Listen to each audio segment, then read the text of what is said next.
This is a wonderful question under sorts. I gave this question to people under my online lessons. So I wanted to make it simple so that we revise through publicly with everyone.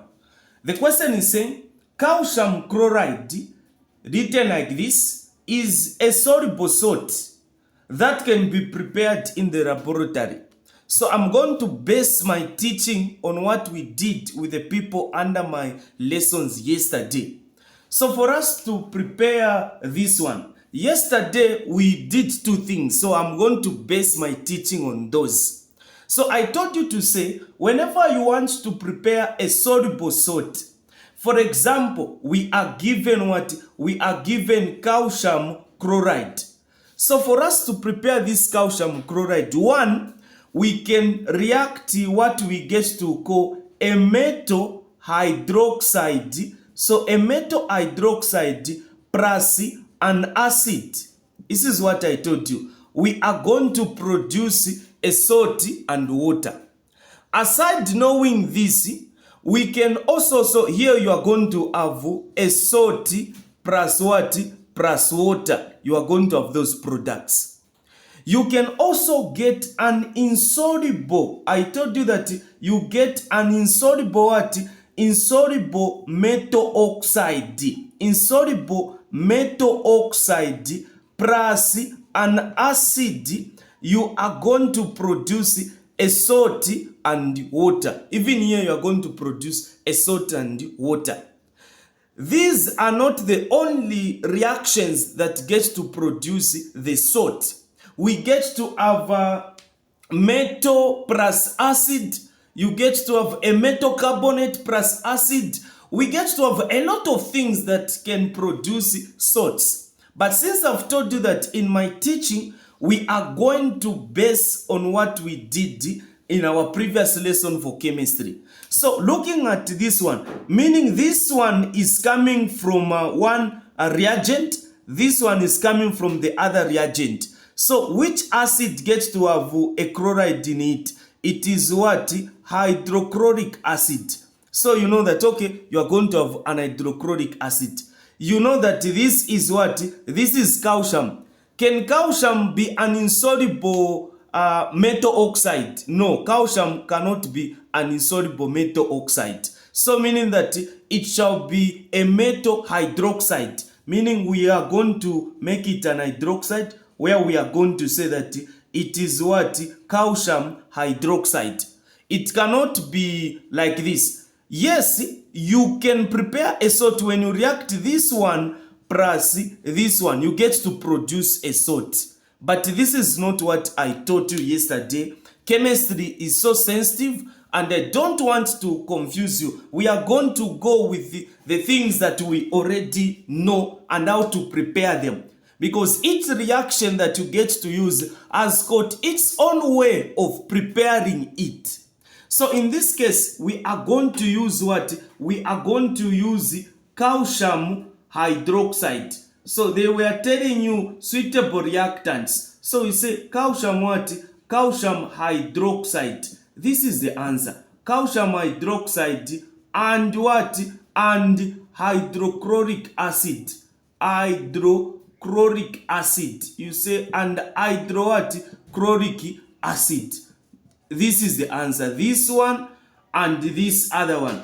I also noticed some of you were writing now chemical formulas. So that is a sign that you are not understanding this, the language for chemistry. If you are taught to write a chemical formula, write a chemical formula.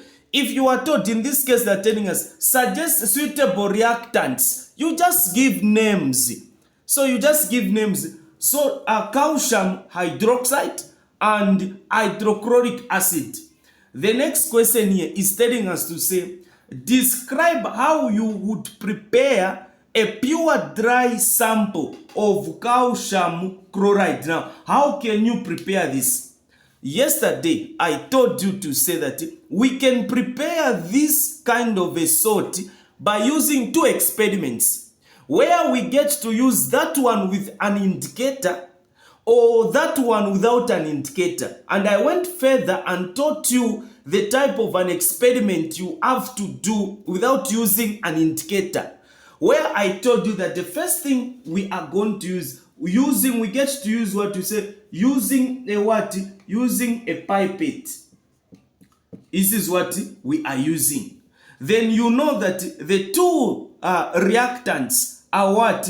Calcium hydroxide, which is like this, and what? And hydrochloric acid, which is like this. So you get to explain this not in point forms. You write a nice paragraph. So you say measure. Have you seen? You say measure what? Measure 25 cubic centimeters of this, I can say base with this metal hydroxide of what? Calcium hydroxide. And you do what? You say and put it into a conical flask. Into what? Into a conical flask. This is the first thing that you have to do. After this, then you say you add a volume. Have you seen? You add a volume of what? A volume of an acid. A volume of what? You specify the acid, hydrochloric acid. So from what? You say from the what? From the burette. So you say from the burette to what? To this calcium hydroxide, like this. To this calcium hydroxide, you say full stop. The next thing, what are you going to do here? The next thing that you are going to do, you say then evaporate. Then do what? Evaporate. You say then evaporate. Then evaporate the mixer. You evaporate the mixer. So you evaporate the mixer so that you obtain. You say to obtain what?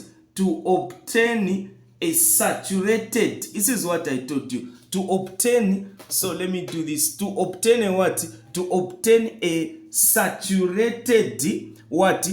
The salt now has been produced, the salt that we are looking for. To obtain a saturated what? Calcium chloride crystals. So, I can say here it's a solution. So we are evaporating this to obtain that solution. Then you do what? You say cool. You cool the solution. So you say cool the what? Cool the solution, which is a saturated solution, to obtain. What are you doing? You want to obtain. Obtain what? You want to obtain calcium chloride crystals. These crystals. So to obtain these crystals, after you've obtained these crystals, now you filter. You do what? You filter off. You say you filter the mixer. Filter the what? Filter the mixer. So you need to go further. You say you filter the what? You filter the solution to obtain. So you filter the solution to obtain pure what? To obtain pure calcium chloride. So calcium what? Calcium chloride crystals. This is what you just need to do. You are done. So these are steps that you have to do. So this is where we end from. I guess you've learned one or two things. All these things I gave you. So maybe there is someone that wants to join me. You can WhatsApp me on my number. This is my WhatsApp number. You can drop a text on WhatsApp. This is my number. I'm going to help you. And don't forget, I've got a Facebook page name. I want everyone to follow me on Facebook. That's where I get to upload all the information. Even those of you that are under my online lessons, if you have not followed me on Facebook, you're on Facebook and you've not followed me, kindly follow me. This is my official Facebook page name. For tuitions, this is the number that is there. Thank you so much. Don't forget to like and subscribe to this channel.